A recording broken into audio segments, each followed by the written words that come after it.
Happy New Year! Welcome back to the Autistic Tidbits and Tangents podcast. I'm one of your hosts, Kara Diamond, and I am an autistic teacher and university lecturer and author from Toronto, Ontario, Canada. It always sounds so cool when you say that, university lecturer. God, I wish. I'm Maja. I'm an autistic psychologist and author and mom, which is my latest title in life.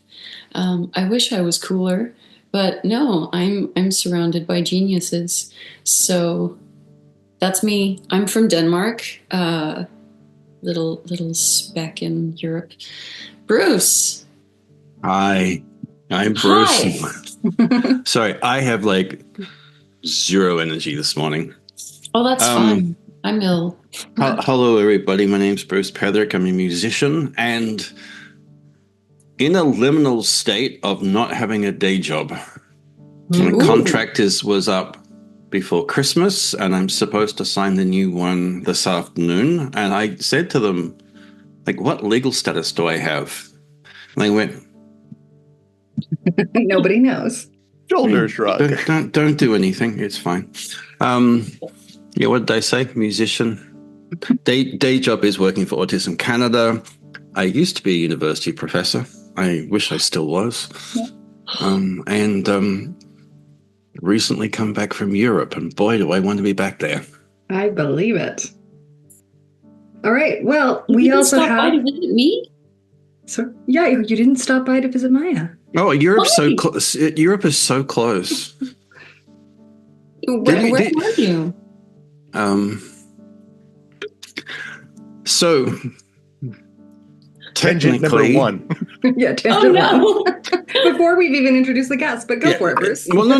Oh, okay. So technically, No. I was given a very hefty commission to write a piece of music for a anniversary, a 50th wedding anniversary, and part of the commission was that they flew me over to perform it. Oh my gosh. The performance was in Monaco. Okay. Technically, I lived in Monaco, but the house was actually in Bordighera in Italy, which is about, it's like 10 minutes away from the border of France. It's a very, it's a complex situation where my friends actually live and where their house actually is. So every single day, almost every single day, I went to 3 countries. Wow. Yeah. Which was- it's a weird spot. It's a very weird spot, that. Yeah. Okay. All right. I'm so excited to introduce today's guest, a very dear friend and pseudo cousin, which we'll explain later, of mine, Jason Lever. He is a graduate of TMU's School of Image Arts film program and an award-winning writer, creator with nearly 30 years of experience as a storyteller in motion arts. Finding innovative ways to tell stories has led to Jason establishing himself as a skilled and award-winning writer, director, and editor. In more recent years, he's become a successful video game developer and is eager to see what kinds of stories he can tell with interactive mediums. Welcome, Jason. That's me. Hi. Woo! Thank you for having me. I'm very excited to be here. Yeah, me too. We've been talking about having you on for a really long time. So let's get started, and then we'll sort of introduce the topic after we roll the music. Actually, Yeah. I have an important question. What is TMU? Oh, the Toronto. Wait, what is it? It's a new name. The university just changed it. The Toronto Metropolitan University. Okay. Yes. Thank you. Just for those of us outside. It really rolls Toronto. off the tongue. Now we'll roll the music. One of those days. And I don't have Jason editing the podcast for me, so it's not going to be smooth and beautiful. But that's part of the charm. It is part of our charm. Is that we literally don't know what we're doing. Ever.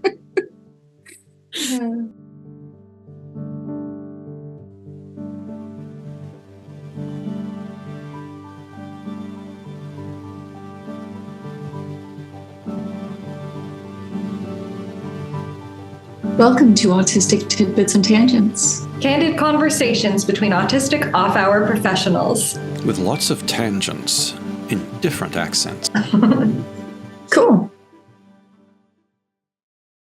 Trigger warnings for this episode include discussions of medical ableism, the diagnostic process, comorbidities that may come along with being autistic, a few cursey words, COVID-19, and capitalism. Which in itself is a swear word. So, Jason, you and I have been talking for a long time about having you on the podcast, and we waited. Do you want to tell everyone why now is the right time? Okay, I think I know what you're getting at, but I'm not sure if that's why I was waiting. Imposter syndrome was why I was waiting. Yeah, because I did, for a long time now, I've known that I'm autistic, but I only just really got the official diagnosis like a couple of weeks ago, kind of thing. So it was no surprise by any stretch, although it felt all warm and glowy when the assessor said it. Yeah, and so I've sort of been reluctant to be on here because I'm like, I'm an imposter, but of course that conflicts with my feelings that self-diagnosis is totally valid. So I think a lot of people feel that way, though.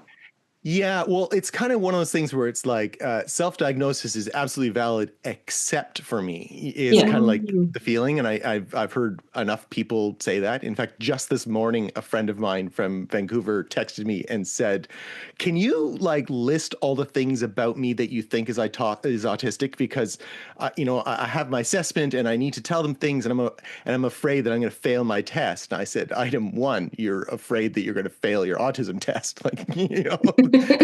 I'm pretty sure that's an autistic trait. Yeah. May not be in the DSM, but should be. Yeah, especially for those of us who are late diagnosed, right? It's you've lived so long not knowing this part of yourself, and it's not knowing that there's an official word for it, I guess. Mm-hmm. Well, and it kind of goes to the whole thing of I've always, I guess you could say I've always identified as being quirky. Yeah, me too. And I certainly have my quirks, but I just thought those were just quirks, and the big one that Kara will attest to is that I've never liked wearing pants or trousers for the British crowd, because I'm a shorts wearer. I've always hated pants. Okay, folks, denim. He wore shorts to his wedding. He had tux shorts made. Yeah. In fact, I was just at a wedding and I was going to wear I inherited my dad's suits and I needed to get it hemmed. I'm like, well, why take off an inch when I could take off 48 inches, because I've always been more comfortable that way. And I just, and I could think back to when I have this very specific memory of in high school. I remember where I was standing, and it was probably November-ish time of year when it starts getting cold. And I remember saying to my group of friends, I said, that feeling when you wear pants for the first time because it starts getting cold? And then they all looked at me like, huh? And I realized, oh, this isn't a universal experience. This is a Jason experience. Is this a thing? But the word autism was not on the radar at all at that point in my life. Mm-hmm. So, it never occurred to me, right? Mm-hmm. I just thought, oh, I just don't like wearing pants. That's my diagnosis. Yeah. But I've had conversations with a fair amount of late diagnosed people lately. It's one of those times of year, I guess. Christmas time, late diagnosis, and New Year. So yeah. Together. No, but it just sometimes comes in waves. Now we're grabbing another round of late diagnosis. A new batch. Yeah. And I think one of the things that keeps popping up for me is the idea that back in the day, even 20 years ago, but also 30, 40, 50 years ago. I mean, when I talk to people of my generation up to and including my parents' generation, there seems to have been more room for being quirky and being peculiar and being just a little odd. And now there isn't quite as much room for it. It's almost like, oh, you're a little bit weird. Are you maybe like, should you have a diagnosis? Yes. There's a lot more that way of thinking for young people now, is the impression I'm getting. I don't know. Am I wrong? You are not. I share that feeling because and a recurring thing I hear on social media, like TikTok and Instagram and such, is people like rebuttaling, like, oh, everyone's getting a diagnosis these days, and it's like, well, yeah, that's actually not a bad observation. I think it's just that because of social media and because so many people are talking about neurodivergency, it's like all of a sudden people are saying like, oh, wait a minute, this is what they're saying is resonating with me. And so it's that, well, actually, one of the suggested topics I said to Kara back before, I was like, I don't want to be on your show until it's real. It was always real. We could talk, is talking about how autism is represented in media, and because it's not very well represented by and large, right? You know, the only exposure I could think of are two characters, Rain Man, which, you know, is not a bad representation. It's a very good representation, but of a very, you know, just part of the spectrum. And of course, we all walked away thinking that's the spectrum. Yeah, right? that is the autism. That is the autism, full stop, right? But no, that's just how this one character presents. And then there was another character on, I wish I could remember. His nickname was The Hands because it was because of his stim in the TV show Boston Legal. Yeah, yes. Yeah.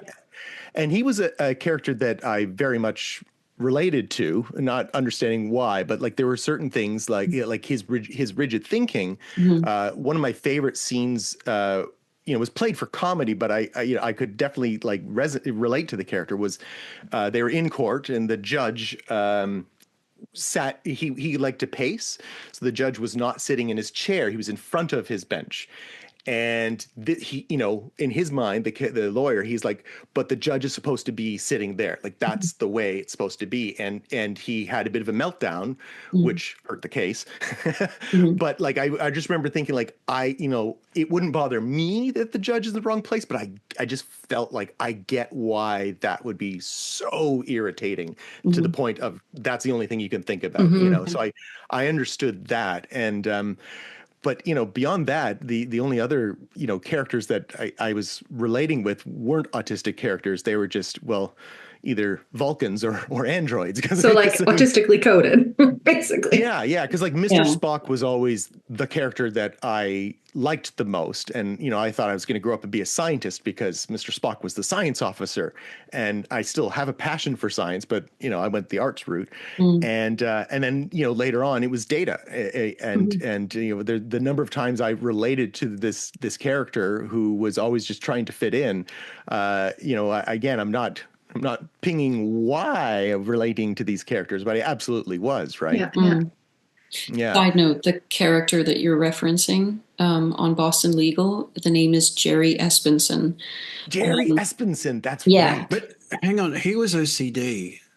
He was like they actually said he was OCD. Yeah, also OCD, but also Asperger's syndrome. They used Asperger's name. Yeah. On the show, they do say that that he's Asperger's, which at the time was a clinical diagnosis in DSM-4. Now we use DSM-5 in America and I think English-speaking countries in general, but it's a lot of the rest of the world uses the ICD diagnostic system, which ICD-11 also has autism spectrum disorder, but ICD-10 for those countries that still use that. Asperger's is still a diagnosis. Random side note, moving on. Yeah. Mael, what do you use? I suddenly realize that I'm tending to always reference DSM, and I tend to think about. I always mention in my teaching that there are other diagnostic criteria. What do you use?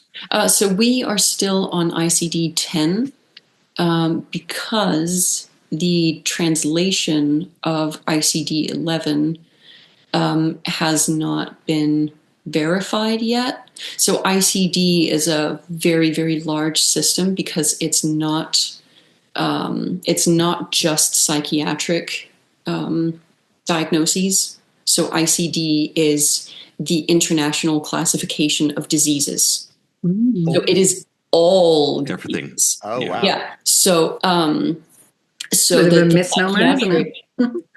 I mean, well, here's the thing though, because it's everything. Yeah. Like you have everything from concussions, Yeah. Heart disease. and polio, Yeah. to psychiatric diagnoses, and like it just is what it is. But that means that the psychiatric part of it is such a small part relatively of that, which means that the translation is immense, and every single language they have to translate it and then have it translated back in order to have the translation verified. And so that process for some countries is very, very slow.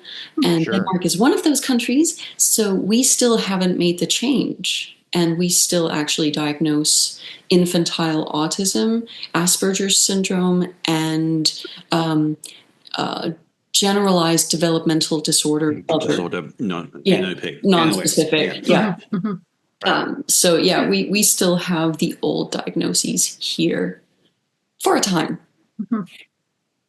We'll see when the change happens. What I was going to say when you said, like, are we getting less tolerant of like quirkiness and neoliberalism, Bruce, our favorite ranting topic. No, I just wrote a whole chapter in a book on this topic because the rise in neoliberalism is one of the hallmarks of that is trying to standardize people, trying to define what is normal. And then the more you rigidly define normalcy, you have to look for what is abnormal. So it leads to pathologizing. Anyway, I'm not going to do a whole spiel. That was all I really wanted to say about that.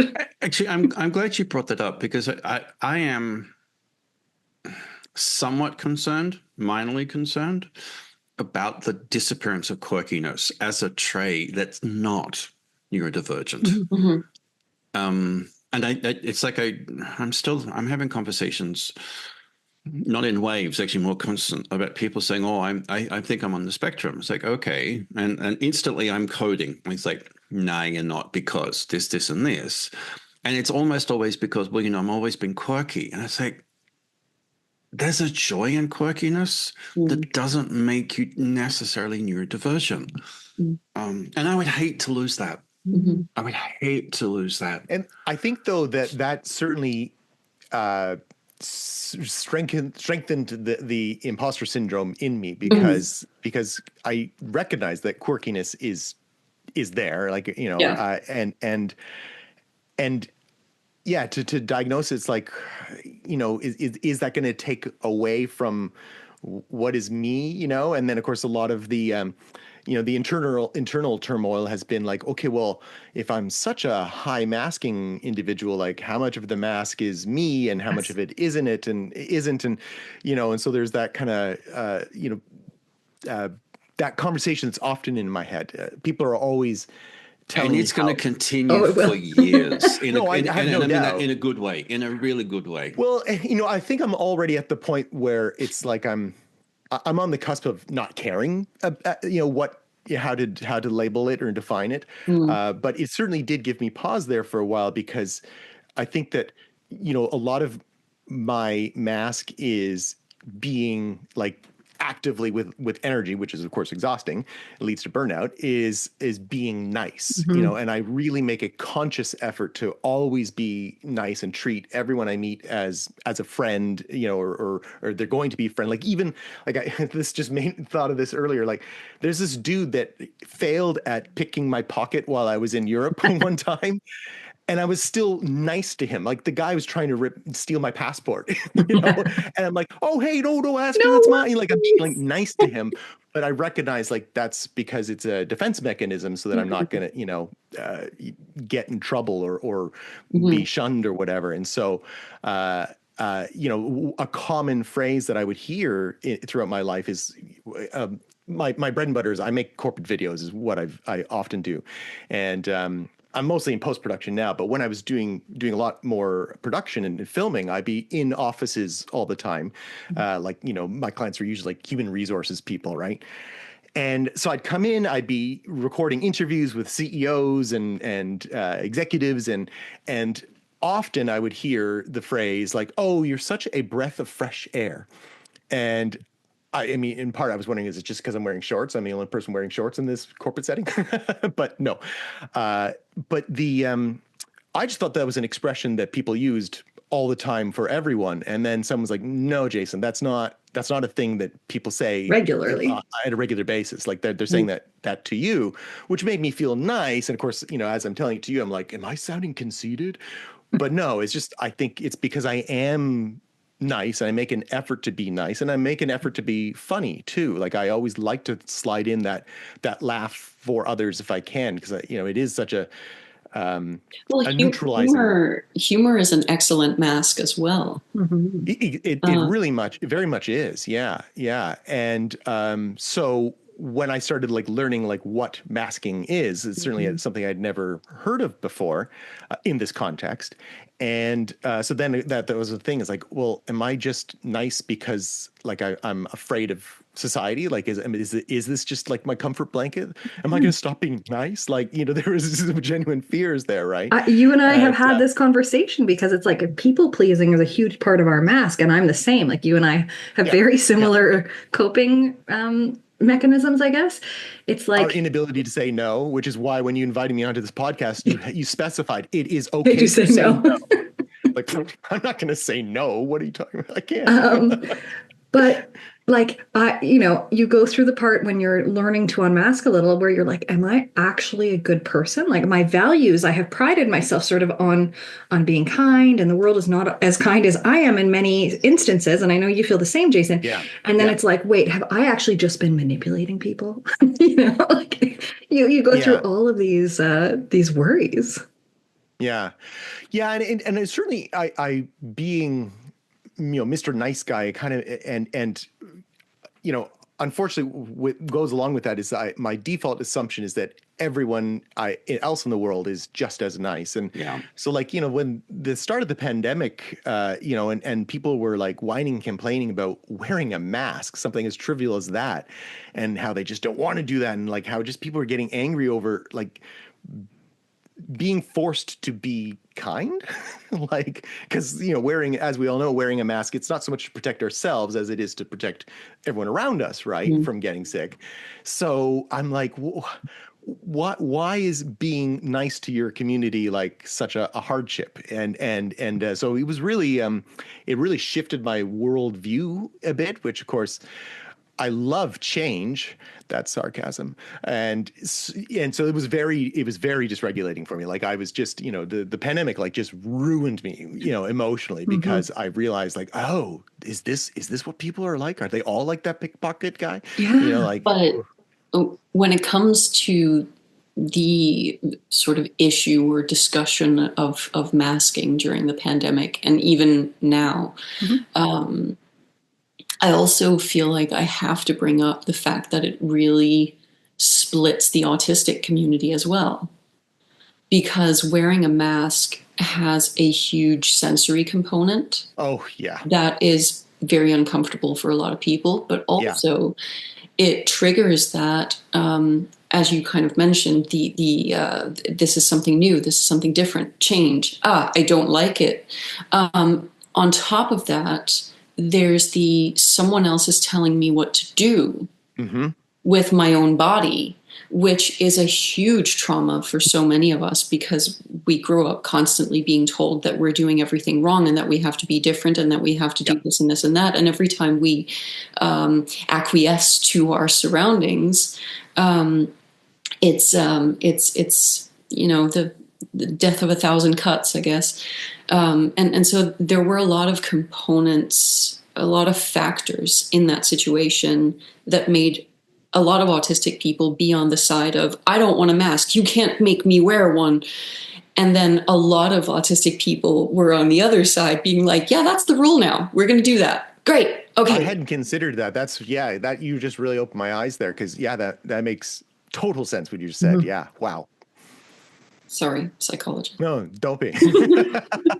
No, but that makes a great deal of sense. And of course, also adding to it, and I know this was a huge hardship for the deaf and hard of hearing community, is that you're taking away so much accessibility. So many cues. As often as I do misread social cues, I also really rely on them, because I'm not just listening to the voice. I am reading all the things that you're doing to communicate to me. And so when you take half of that away, I was finding I was misunderstanding more and more. At first, I chalked that up to it being literally muffled, the sound, but I'm sure it was more than the muffled sound from the mask. It was that I'm not seeing the lips. I'm not seeing all the facial expressions. It definitely is, especially because autistic people tend not to focus so much on the eyes. So we do actually rely on exactly part, the mouth movement. But I mean, it was a huge problem for a lot of neurotypical people as well. To have that taken away, because such a big part of their socialization is reading those nonverbal cues. I have to say, wearing a mask, and I still wear a mask, but wearing a mask was also really helpful in unmasking autistically, because I was like, I don't have to worry about my face anymore. Because I used to always be like, what's happening? Am I showing enough enthusiasm? Like, I would worry. Am I smiling enough? Am I smiling enough? And then I was like, I don't have to do that shit anymore. Like, it's so freeing. And I'm not sick anymore, which is wonderful. Kara, and I had the opposite thing, is that because I was so conscious that my face was masked, that made me mask more, because I was like, oh no, they can't see my smile. I gotta smile so much that they can see all the lines. Like so it actually was exhausting me even more to go out, because I had to work so much harder at being nice to everyone I meet, right? And now has that changed? Like, how has that? Do you feel the same pressure you did before?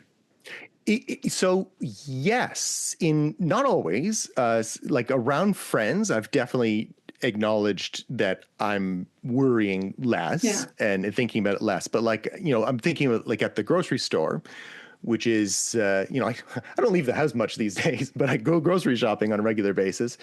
And I'm certainly, in a public place like that, I'm definitely going to be wearing a mask. So I'm still, I'm back in that situation there.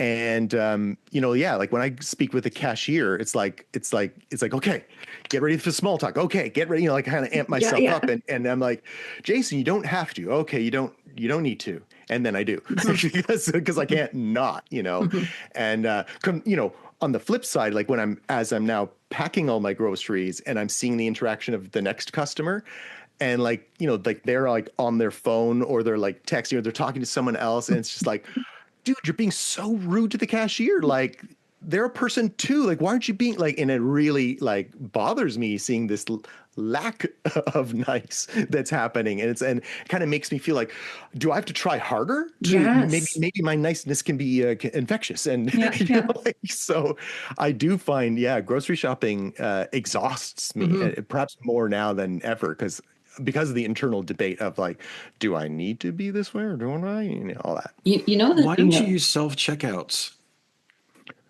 Oh, because my grocery store doesn't have that. Okay. But when I am in a place that has it, I think I have a whole big beef about this, so I'm going to try and keep this tangent short. But I think that those things were written, that the software was written for I guess it's like, I'm wondering now, is it because they're written for the neurotypical experience? Because like my way of doing things, it's like, it's always like just yelling at me for doing it wrong. It's like, no, you have to place it Put in it the in the bag. I'm like, bag. but Put it in the I bag. don't have a bag. I'm not going to use a bag because I'm buying one thing. Like what's the, and I'm always having to like get help. They always have to authorize something. Like it's just stress. And I'm like, I'm holding up the line. So I'm like, I no, thought you were I going to go to say the it's because person. like it's taking a job from someone. Like that organization is, letting go of employees to That is optimize. another part So of it. No, that's for why sure. I That don't is use them. like when ATMs were starting to become a thing. I was always like, I'm going to the bank teller because soon these bank tellers will be out of jobs, Yeah. and now look what's happened. Now look what's There happened. are no bank tellers. Yeah. So you know what I noticed when you were talking about being at the grocery store? Um, when you said about the next person, they're being so rude. Why aren't you making an effort to be nice to this person? My brain immediately goes, oh, so that like sense of justice that autistic people have, um, like maybe that's kind of that, but your sense of justice is extending to the social impact that people have on each other, Absolutely. not just the legal processes or what is right or wrong um, in a material or objective sense, but also Yeah.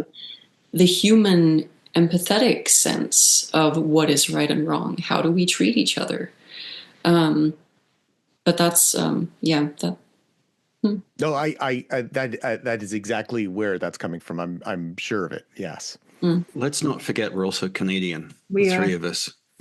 And I've got to say, like, my first or second purchase in Europe were in San Remo. I did something in the store, and the person said, "Are you Canadian?" I went, "Yes," and Did it you was because apologize? I did. It was something like that, and it wasn't that people in Italy wouldn't apologize. It's just that I apologized for something that it was not typical. And it was, I mean, it's such a meme. It's such a silly thing, but it's like, this is the beauty of travel. Mhm. You leave a country, you suddenly see, oh my God, we are polite people. We have Canadians are traits. ridiculously polite in a way that you don't see in a whole bunch of other cultures. People are polite in different ways. But I think the apologizing or the excusing is not just because you do it. It's because you, as you said, you do it about things that don't necessarily make sense to apologize for. But also sometimes you kind of preemptively apologize. Mm. Um, Yeah, yeah. Yeah. which I'm picturing a friend of mine who will often say, "I'm sorry," before they start. It's like, "I'm sorry, but can you?" Yeah, mhm, preemptive sorries for sure. yeah, Bruce, not a lot of oh, culture. sorry. Yeah.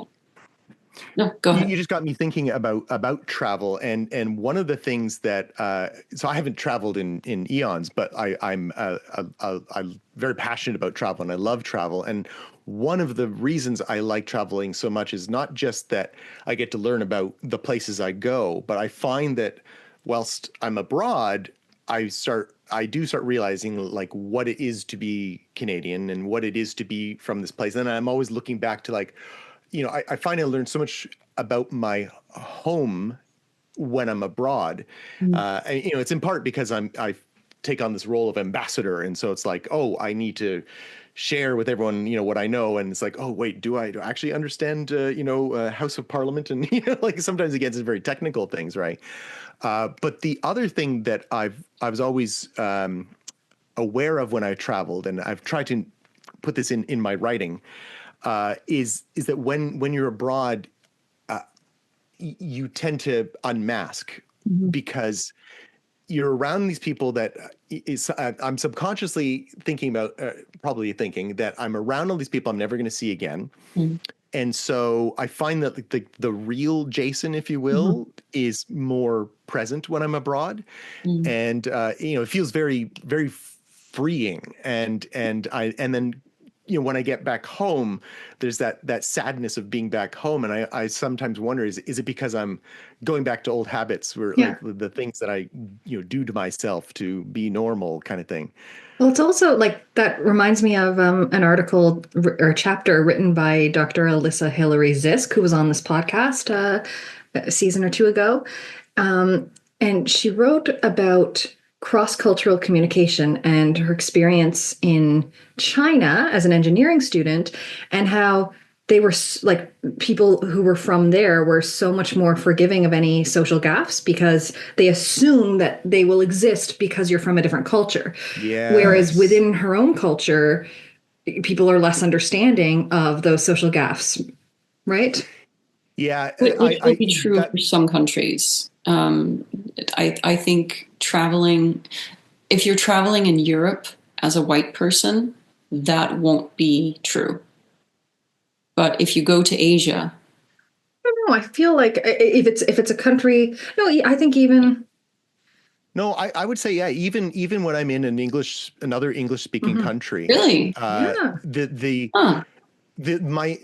because like, yeah, my quirks, if you will, are like, oh, well, that's just because, he's an American and I'm a Canadian, sort of thing. Like there's this built-in excuse as to why there's been this mismatch. Yeah. And one of my kind of new theories about myself is growing up, most of my friends were girls, and and boys. I mean, I had boy friends, but mostly I would surround myself with girls, and in large part, it's just because I didn't relate to guys, because like they're all, there's a lot of stereotyping for sure, because it's like they're into sports and guns and cars. And these are all things I can't even pretend to be interested in. And whereas I didn't, so I thought that that's what it was, right?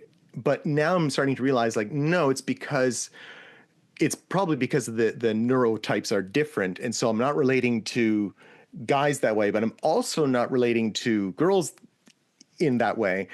But there's this built-in reason. It's like, oh, the difference here is because she's a she and I'm a he. And so like there's this comfort of like there's this built-in excuse of why we have this difference between us. And it's the same thing if when I'm in the US or even in England, it's like, that's the reason. Yes, it's awkward. That's because I'm Canadian, and so it is, I find it easier to just let these things go, let these worries go. And maybe that's why the mask drops more abroad, because I have this built-in excuse that seems perfectly sensible, acceptable to everybody.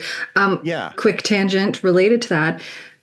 When I was dating someone who was like a Spanish speaker, one time I was out at on a patio, and everyone there was speaking Spanish, and I was so comfortable. I was like, I have no clue what's going on, but it feels fine. Like, whereas normally I would have no clue what was going on, even though I understand the language, and I'd be like, oh my gosh, what's wrong with me? What's wrong with me? I can't keep up, I completely relate to that. Yes. Yeah, I get paranoid in that situation. Because they were speaking another language and I had an excuse, it was like, this is why I'm... No, but see... Yeah, I'm fine. Oh, you're wondering what they're saying. I get why you would have that. Why you would have that experience. I think for me, most of my experiences with that have involved being evaluated somehow. So any situation when I'm like, if I don't understand the language and people are talking around me and I know nothing, it's like, can I run away? I just dissociate and go to my happy place. Maja, I was wondering, you're surprised at and it seems like a common experience. I wonder if it is because of geographical, like one of the things about being Europe is being so much more aware of cultural differences and language differences. Again, in Italy, France, and Monaco, everybody spoke English to me. Even though people told me, no, people are not going to speak English. Yeah. But what was also I could hear in Italy, people speaking French. And in France, people speaking Italy, because it's such a, like the area, they're so close, they're minutes away. You have to. I'm just wondering if that's the same thing. It's that you have to be more aware of language differences and cultural differences because it hits you all the time. Where for us, it's like, even from Australia, it's 12 hours to wherever else I'm going. And it's a big thing. I mean, I don't know. Europe is a weird cultural and linguistic situation, historically as well. So, I mean, Denmark, being a part of Scandinavia, has this really complicated history with our neighbors. And it means that our languages are fairly similar, but not quite similar enough. And to a foreigner, so a lot of people will say that if you grow up in Denmark, Sweden, or Norway, you can just speak the other languages, which is not true. Like, I can understand written Norwegian perfectly well because it's basically English. No, it's basically Danish, just spelled badly. Okay, so Norway has two languages, Bokmål, which is the older language, and then Nynorsk, which is the new one. Yeah, new. And the new one, no one understands it. It's like, what are they doing? But Bokmål, it dates back to when we were one country. And so if you sound out what you're reading as you're reading it, you're basically getting Danish. You just have to sound it out. Like, I don't understand necessarily how it's written, but if I pretend that it's just someone who can't spell and I sound it out, then it's Danish. Swedish is not that way. Swedish is weird. Yeah, it's super weird. And of course, because the countries are so close, and historically we've been at war for like 1,000 years with each other. There's a lot of inside jokes. But if you go outside of Scandinavia and anyone makes a joke about any of the other countries, it becomes a brotherhood. And it's like, don't you dare. The Vikings are rising. Yes. Don't talk about my family, which is a very weird situation to have among countries, because what countries work like that? Yeah, it's like siblings. Yeah. It is. And when you consider how many years we've spent being at war with each other, literally, like, it doesn't really make sense, but then it also kind of does. Yeah. But then as soon as you travel south, then you get to Germany, which is the only country with which we share a land border. And there's a really complicated relationship there, as you can imagine. If you can take a ferry to Poland, which is again kind of a complicated relationship. But we don't share a lot of culture with Poland. Mm-hmm. We share probably more culture with Germany, but still not enough that... So my husband works in process optimization, and he works internationally, or he's just changed jobs. But a lot of his work has been in getting departments in different countries to work together. So just the work culture, the differences between work culture in two countries that are neighbors is so vast that you have to have someone who's an expert in recognizing those differences and creating processes to translate the differences and make it work. Because culturally we are so different, even though we are right there. Which, I mean, as Canadians, you would understand that with your Our neighbors. southern neighbors. Well, actually, it's very interesting. The last time I was in Montreal, Mm-hmm. which is very much a bilingual city, it never occurred to me until this guy, I don't know, maybe he was the taxi driver or some dude that I met, and I guess he was a bilingual speaker, but he just said, he's like, oh yeah, I speak French, but culturally I'm English. I was like, oh. And that expression hit me, and like, oh, he's like, yeah. He's like, I don't watch French movies. Oh my God, which, Quebec has like quite their own film industry, right? Mm-hmm. And he's like, yeah, I don't watch any of that stuff. And, like I watch, he's watching Hollywood movies, right? Yeah. And so yeah, even within our own country, we have two separate cultures living in amongst one another in the same city, in the same province, right? And Montreal's the epitome of that. Mm-hmm. Exactly. Like that I've had the same experience. Like, yeah. And it's great material for like countless stand-up comedians. Like the number of times I've heard stand-up comedians talking about like the cultural differences between Anglo and Francophone. Yeah, it's like, like, oh, I go into the hotel and and everything's written in French. I go up to, it says reception, and I don't know where to find reception. Ha ha ha. And so it's ripe for comedy. But then, I live in Toronto, which is said to be the most multicultural city in the world. And it really must be, because, I'm thinking about when I'm on transit in other places. The worst transit in the world, by the way. I take issue with that. It's 2 lines and we're a huge city. You're not wrong, but it's improving. Another 60 Denmark. Years and we'll be great. We'll see. Come to Denmark. Public transit here is... But we're a huge city. Yeah, I know. And if you look at our subway map, it's laughable.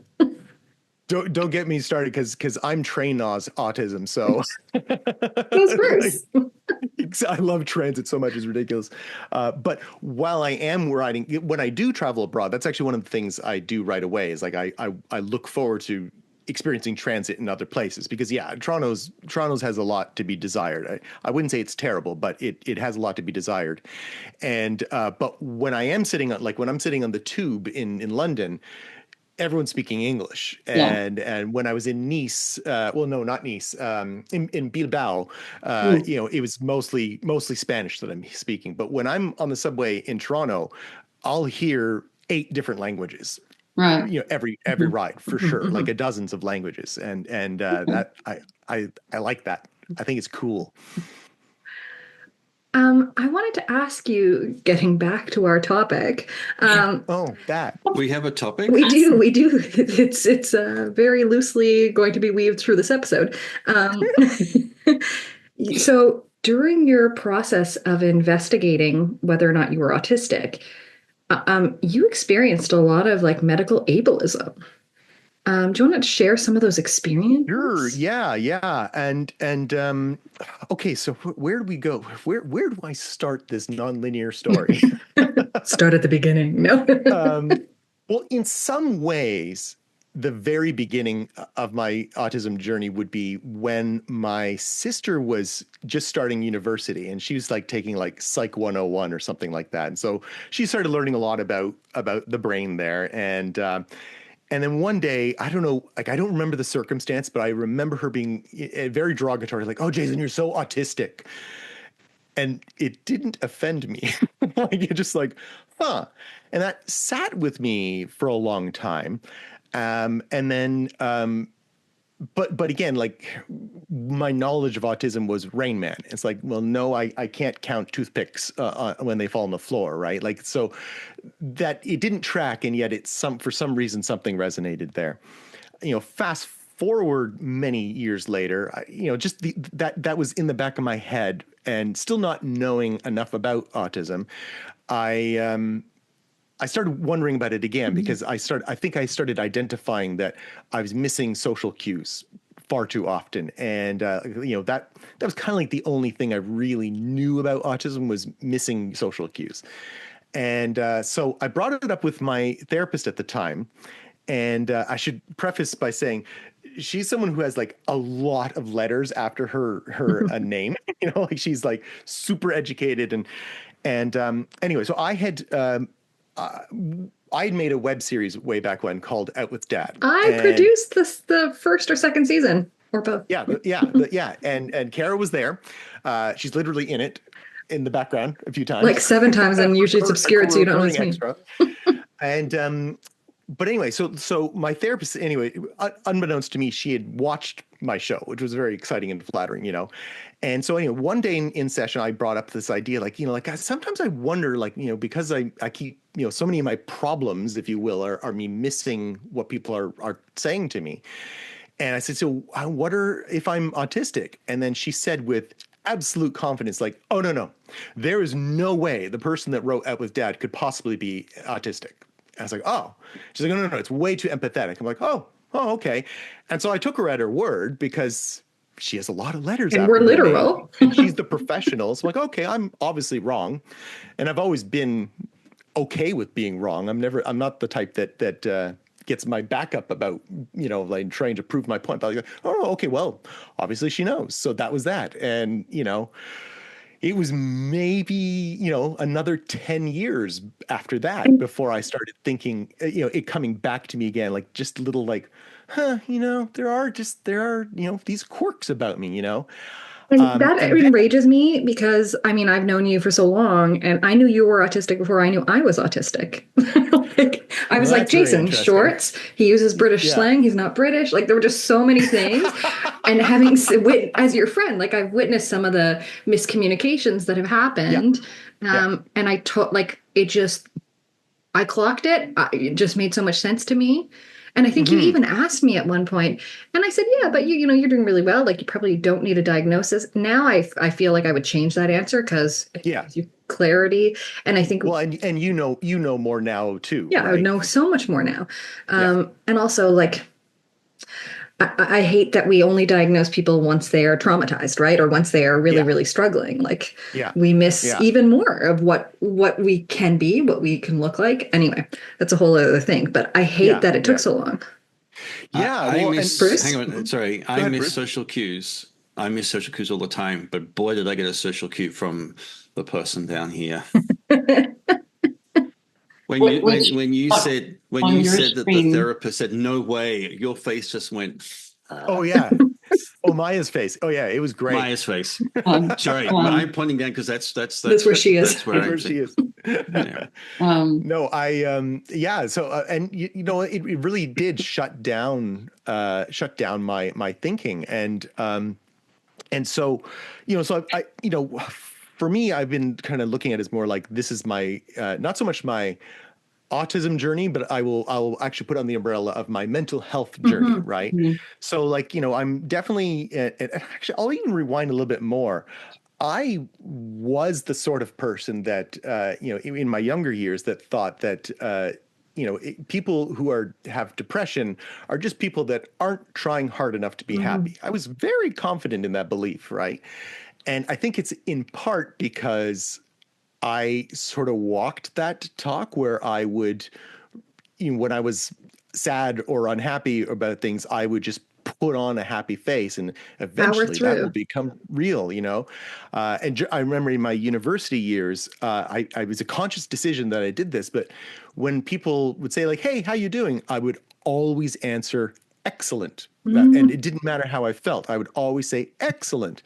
And my belief was, you know, that would become true. And maybe it'll brighten their days too, because of course I'm like trying to put nice into the world. Right. And right. So where am I going with this mental health journey? Right. So I'm trying to figure out like, what's my story? Why am I struggling with life and all that kind of stuff? And also I can rewind a little bit more. Is back in, I guess, my high school years, I went on a big trip to Japan with it was a school, like a cultural exchange, right? But we came back, and of course everyone has jet lag, but all my classmates that went with me, like their jet lag went away, and my jet lag did not. And like 3 weeks later, I was still jet lagged. Now, as it turns out, I had mono, and you know, I could take it out of you, yeah. Yeah, so it takes it out of me, but then I was cautioned, and I remember being told, like, the symptoms may be around for like as much as a year. It's been known to go on for years, plural, right? Like, oh, that sucks. And but anyway, sure enough, like after a year, I was still constantly fatigued, Mm. and so we tried to like figure out, why is Jason always tired? And so like I went through like every single like test known to medicine. But I should add, though, like this is every test for physical health. This is the 90s, right? Where we didn't have mental health back then. So the notion of depression, like that was never even mentioned. Yeah, yeah. Anxiety was never mentioned, Wow. because I'm a happy guy. So like it never, it never ever came up. The So, fast forward all these comedian's years, curse. and I'm looking back and I realize, oh, was I tired or was I depressed? Mm. So I started going down that train of like, oh, I must suffer from depression. And, so fortunately, I'm in therapy. We're talking about depression and, finding strategies and techniques to improve. And a lot of the tools that I have in my toolbox definitely help, but some just, many fall flat. Right. Mm. And then where are we now in the timeline? Right. About 3 years ago, I'm having pizza with Kara. and and and then she asked like what turned out to be perhaps one of the most important questions I've ever been asked, which was, why do you wear shorts all the time? Like, she's setting me up to figure out the answer, right? Mhm. And I said, well, because because I don't like pants. And we go, and then she said, oh, well, but that's a sensory issue. And I said, oh, okay. Unfortunately, the part that fell on deaf ears was I didn't know that sensory issues and autism had anything to do with each other, let alone being the cornerstone. I just didn't know that part of it, right? So I was like, oh, well, that's interesting. And so, like, we talked about neurodivergent traits, and Kara told me about her list. I'm like, oh, maybe I should start my list. And so I did start my list on my phone at that moment. Mm. Item number one is still, I wear shorts all the time. you know and but unfortunately it did fall on deaf ears, because I didn't recognize what exactly Kara was implying yet, because I didn't have the knowledge base. So now fast forward another couple of years, and depression is getting worse in periods, but not always. And so I started a medication thinking this will fix This will everything. do it. Yeah, Because yeah. medication And so, always fixes everything. Always. well, yeah, I know. It can help a lot of people. The right medicine certainly can.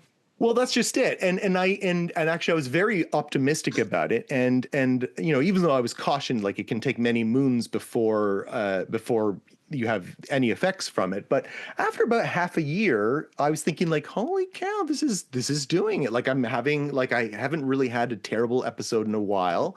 Now I say this and it's like middle of summer, and I tend to be better off in the summer, as is many people. Mhm. And so so I was like, okay, great. But then I wasn't great, and I was awful, and I had like basically like the worst winter of my life, kind of thing, where I was just miserable. Now mix into that, I was also grieving at the time. My dad had passed away, so like you throw that into the mix, it's like, oh, medicine's not helping. And then this sounds terrible, but it's actually I'm kind of glad it happened in a way. I got a concussion. And I was in the pool, and I was just closer to the bottom of the pool than I thought, and I bumped my head on the side, which is the worst, very gently, and then bang, I had a concussion. Except I didn't know that. Instead, I went to a party at Kara's house the next day. By the way, just everyone should know this, concussion symptoms may not present for several days after the incident. So just know that. Okay, everyone? Okay. That's important. And If there's also one takeaway, I didn't know this. No, and concussions also vary greatly in severity. Some concussions can take only days or weeks for you to recover from, and others require you to learn to read again.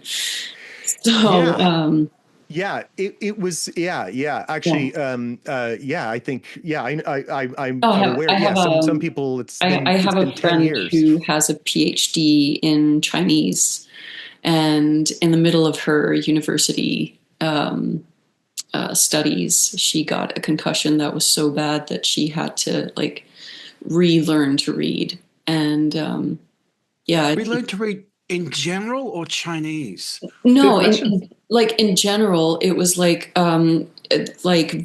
it wasn't that she didn't know how the words were supposed to look. It was that words would bounce all over the page. Mm. Strangely, Actually, though, I kind of did. I I can understand that sensation because I mm, did, I did struggle with concentration for mhm, sure. yeah, And but the really important thing though that to me was the sensory overload, because all of mhm, a sudden my senses were like dialed up to 15, and yeah, like the beeping of the microwave like yeah. hurt, the bright lights hurt, like everything was loud, like every sensory was terrible. And then all of a sudden I heard Kara's voice saying, "Oh, that's a sensory thing." I'm like, "Wait a minute." Like it was just like that connect that just made that connection. Like, well, because the microwave beeping like that, I always hate that. Like that for me, like I guess maybe that's an 11 is normal. Like I'm at 15 right now with how much it hurts, but like it's always at an Yeah, 11. you always So I stop the started like, microwave before it dings. yeah, exactly. Yeah, I would do that. And like, my in-laws, they always use their ovens alarm clock, and it's this piercing sound that doesn't stop until you get up and walk over to the stove to press go, and nobody moves fast enough to deal with it. Like it's awful. And sirens and other things, right? So I realized, like, hang on a second, this is something here. And so I think I got in touch with Karen and be like, hang on, I got this concussion You're here. like, I'm sitting in the dark. Yeah, literally sitting in the dark, and under my weighted blanket that I've had for years. That should have been a clue. And so I started thinking, like, well, wait, so then maybe autism is more than just quirks. Like maybe autism, yeah, has a bigger bearing on my life than I Mm, recognized. Like, I mhm, just thought it was yeah. cute that I like shorts. Well, no, but these are sensory things. That's not cute. Like, that's actually like you got to take care of yourself. And so, Mhm. it was the first time in my life where I, was forced to rest. Hmm. And I really struggled with that, like really struggled. And because capitalism, I always feel like I have to be doing something, I have to be contributing to society. And here I am like, no, my job right now is to sit in a dark room and recover. But And so that's what I did. honestly, My though, the recognition of what you're just saying right now is that the first time in your life where you not only allow yourself but force yourself to actually process Yeah, how you feel yeah, and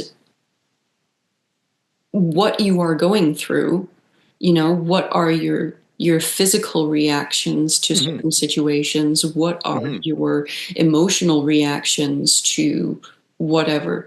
The first time in your life that you are forced to confront reality, yeah, um, and it's so poignant because a lot of the people who are late diagnosed, and even some people who aren't, but who are just trying to go through school or go through work, yeah, they go into this kind of robot mode Push through. Yeah. where, yeah, it's yeah. like shutting off everything from the neck down. Hmm. Um, don't feel Yes. hunger, don't feel thirst, don't I would often feel. refer to it as I got to go Vulcan, because Yeah. one of the things I always liked about that, about the culture of Vulcans is like, they are Mm, emotional beings, but they have mastered logic, and they Suppressing. mm. suppress. And I always thought, like, I always aspired to being that way, because that seemed like such a Oh, wonderful way to live. and I remember when we were working on it with Dad, our first AD would have to like, no, we have to take a break. Other people need a break. You need a break too, Jason. You know? Oh yeah, no, and I would be like, Jason, sit down and eat, and like, and they'd be like, director gets to go front of the line in catering. I'm like, oh no, like Jason, you have to, you're the most, you have to be the best fed here. I'm like, oh, but I'm thinking like captain's the last one off the ship and all that stuff. Like, no, you are the captain and you need to be in good health. Yeah. It's like, so sit down. No, I'm terrible at that. Put on your oxygen mask. Yeah, No, it's almost like constantly aspiring to be a martial arts master, but without the martial arts. That sense of like being in control, mastering your environment, mastering yourself within that environment. There's comfort in being in control, right? I used to say like I'm fueled purely by willpower. Like my body doesn't matter. Like it's all up here. This is what's important. Yeah. And for a lot of ADHD people, autistic people who also have that ADHD profile, like most of us here, I think. I think so. Maybe not Bruce. I think it's called tangents for a reason. Okay. I mean, no, but for a lot of us, there's also this flip flop that almost is reminiscent of manic depressive episodes, and it's when you're in that depressive state, it's really hard to do anything. It's like, okay, the dopamine is gone now. I can't function. I can't move. And then when you get that dopamine rush, which can last for a while or not, that's when you're in productive mode. And suddenly you get 15 people's work done in half the time. It's me yesterday. And then you crash. That's going to be me. Which, incidentally, is the thing I want to avoid with energy accounting. But right? Plug for Maja's book. No, I think about energy accounting a lot, by the way. Thank you very much. So I'm in this recovery mode. I'm in dark rooms, and I am now realizing I need to know more about autism. And so I started researching, which is very hard to do when you can't look at screens. So I'm basically like I'm doing TikTok but only listening. And so it's like if it's one of those like text only, like I'm not, because I had to hear it. I would like look long enough to be like autism. It's like or I got my wife to like type for me because I couldn't do it, right? But thank you social media, like one of the things that came up a lot in the conversations on the TikToks and Instagrams and of today is talking about burnout, which is a concept I'd not heard of, right? I mean, we've all heard the term burnout, and I'm sure I've used it for myself. But when people started talking about how they were misdiagnosed as depressed, but actually it was burnout or a combination thereof, I was like, whoa, wait a minute. And then Kara started teaching me about alexithymia. And I'm like, wait a minute. That's like how I can't tell the difference between being tired and sad because they're kind of the same thing, but they're not, because in my mind, the experience is the same. So then I started thinking, going back to high school, thinking about, post-mono, post-big cultural exchange where I was absolutely masking that time. And I was absolutely, being on my best behavior because I'm representing, we actually did have the label ambassador. So like I had to be my best. And so I come home and I crash. And of course, I am a rule follower. I'm a people pleaser, even to myself. Like, so I had to get the good grades. I pushed myself so hard. And unfortunately, or fortunately, I don't know, one of my superpowers is that I can just push through and whether it's cleaning the house or whatever, like no job can be finished until it's finished, and I'm not going to stop. And so I just keep pushing. And I started thinking like, well, was I just doing that all through high school? Like, what was I sort of retroactively diagnosed myself as being depressed in high school. And then I started asking, wait a minute, or was I just burnt out throughout high school and every day since? Because like I'm basically always tired. Yeah. And and it got to the point that me being tired all the time was something that really bothered other people. Like, friends and family be like, "Oh, you're always so tired, Jason. Like, oh, wake up," and sleeping in and yet also not being able to fall asleep. And so I just started pretending not to be tired, and I called it my fake awake. I called it fake awake all the time. So like I was unknowingly giving a name to I was giving unknowingly giving a name to my mask, fake awake, and so I've just lost my train of thought. But yes, so that's when I started wondering, like, should I? I'm totally distracted by the texting that's going Sorry.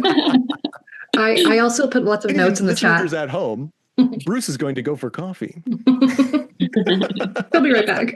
But we're going to keep going. Yes. So anyhow, then I started asking the question, like, do I suffer from depression or do I suffer from constant burnout? Yeah. Mm-hmm. So here I am, I'm recovering from a concussion. I am now implementing a lot of self-care that I completely ignored. I then got this book, Autistic Self-Care for Autistic People by Dr. Megan Anna Neff, who I know was on I listened to that episode. Yeah. That was great. So like this was very much a life-changing book because it talks a lot about, like how to take care of yourself. And incidentally, maybe this is a good book for people recovering from a concussion too, because a lot of the same rules apply. It is a lot about accounting for your energy and your sensory overloads and outputs and inputs and all that stuff. So, and now, of course, another symptom of concussions can also be depression. And I was experiencing a dreadful depression. So was it burnout? Was it concussion? It kind of doesn't matter at this point. But then the question did come to mind. It's like, okay, so I'm being medicated for depression, but but it's not depressed? working. Yeah. And unfortunately, just a couple of weeks before this concussion, I had my sort of like it's every 3 months I would have a phone meeting with the psychiatrist that was working with me. And I had a terrible winter, and then I have this appointment, but I had the appointment with her on like a good day where I was fine, and then she's like, "So how are you doing?" And of course, you reply, "Excellent. I'm fine. Yeah, I had a bit of a spell, but I'm good. Looking forward to the what's ahead." And and so she was like, "Great, the medicine's working." I'm like, "Yes, medicine is working." And then concussion happens, et cetera, et cetera. And of course, I keep hearing this idea that maybe it's not depression, maybe it's burnout. So I think, okay, this is an important question I should be asking. Yeah. And so I was really excited for my next psychiatric appointment. And for which I rehearsed. And actually, I think that time I literally wrote a script, not just a mental script, to explain like kind of the story I've just shared here to her about like, to basically get to the question, are we treating the wrong thing? To which she said, "Well, you don't sound very autistic to me." Didn't she talk about the inflection in your voice? Like she said, you can't be autistic because you have inflection. Yeah, you have good inflection, and then she did list a bunch of other things, but I did not hear what you were just like seeing red. Well, actually, it wasn't so much that I was seeing red as I was replaying the countless skits and reenactments that I'd seen on social media, people like portraying their interactions where they all got told, "You don't seem very autistic to me." And I remember every time I heard that prior to this event in my life, I guess I just thought, oh, that they're just being hyperbolic. They're exaggerating. This can't be it. Now, in retrospect, I realized this autistic person telling this story is probably being very literal. Yeah. So they probably literally heard those words. And then I heard verbatim, "Well, you don't sound very autistic to me." I'm like, oh, like it was just like I was kind of not so much red as just impressed by the absurdity of the situation. Like, how could it be? Oh my God. That thing that I saw in the just movie. happened. Actually just happened in real life. And it's happening to me. And then, you know, like you said, you know, the about, you know, ableism, like that comes to mind, you know, and certainly you hear a lot, especially, you know, the sexism in medicine. I'm like, oh, this is like that. But, you know, it's never happened to me before because I have this privilege of being a white man. And, you know, so I'm like I'm going all through all these thoughts. Right. And so she then said, in my defense, I don't know much about autism. I'm like, okay. And so then I can she hear said, that. yeah. and I do remember toying with like, well, should I tell her about like all the things I've learned? Like, I was also very self-conscious of the fact that like a lot of what I had learned at this point really was from the internet, you know, and I'm like, am I WebMDing autism? Like I was very And wary not even WebMDing, but, you know, influencering. Exactly. Yeah. These, you know, I'm basically everything I know at this point I learned from an 18-year-old girl, you know, like it's like, so, you know, which is not a put down of 18-year-old girls. I'm glad you said that. It's just, you know, saying that there is a difference between someone having lived experience and someone having a degree in something. And sometimes the lived experience says something that the person with the degree doesn't know or doesn't understand, but also vice versa. Exactly. Yeah. And that is just a reality of it, which I sometimes get unpopular for saying, but because I'm in both camps, it's very evident to me that some of the things I used to say, when I was less educated, were very much based on my own experience versus the larger picture and what it does to someone to then get the broader knowledge, which you can get without having a degree, by the way. Like there's no gatekeeping from me on that, but just learning more over time means that you have that broader perspective and you can speak from not just your own lived experience, but from the professional point of view, the lived experience point of view, but speaking from many people or having a larger foundation because the broader community traits. Exactly. You've seen more, and there is a value to that, but there's certainly a huge value to that singular lived experience that someone can relate to. Well, and then you know, but on top of that, it's the sharing those experiences because you know I'm thinking back to our pizza at there, you know, like I didn't know that sensory had anything to do with autism. You know, and you know, like, and you know, I didn't know that burnout could maybe feel like depression, maybe feel like you're just tired, right? So like these are things that, and you know, and I'm also like, at this point, I'm not diagnosing myself as not being depressed. I'm asking a professional, is it possible that and they're telling you, well, you don't sound. And so she said, okay, well, you know, why don't you go get a diagnosis? You can do it at in Ontario. It would be at CAMH, is where is I can't think of what CAMH stands for. Canadian Association of Mental Health. Go Bruce.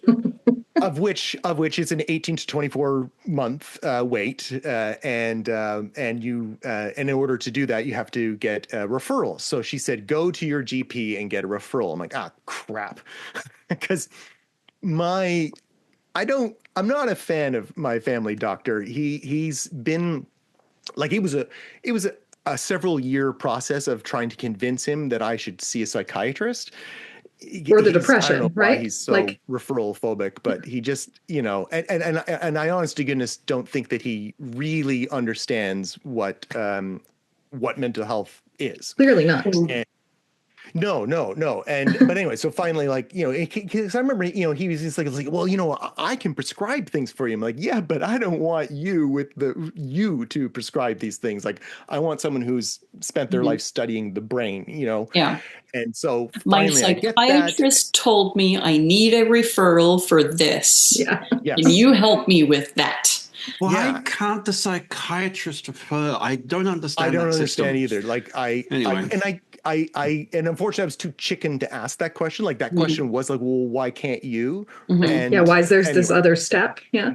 Yeah. yeah. I, And I also, was working with somebody just a couple of weeks ago, similar story, like really bad work with a GP, was seeing a psychiatrist, and the psychiatrist's sister was GP. So the psychiatrist just asked her sister, and it's just like, this is cray cray.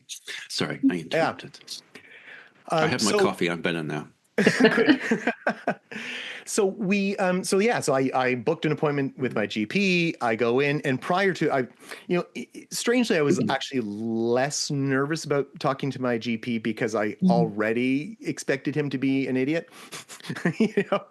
And I like already knew it was going to be like a dodgy experience, and so that's why I was like, I'm going to make this as easy for him as possible. So like to the point that I downloaded the referral form and completed it for him, and then the list that Kara once 3 years prior said start making a list. Like I printed the list, I wrote an essay, like I was ready. A plus So plus. go in. See, I know it's very important. So I go in and I sit down and I start my whole spiel like, concussion, which he already knew about, like, is it burnout? Is it depression? And I was going on my whole spiel like I've just done here. And he was looking at his computer screen and kind of going like, no, like this. And I'm like thinking like, oh man, I hate it when, computers are annoying. Like I figured he was like multitasking and just being no to something going on in his computer screen Oh. until I then realized, wait a minute, is he knowing me? No, because that would be unprofessional.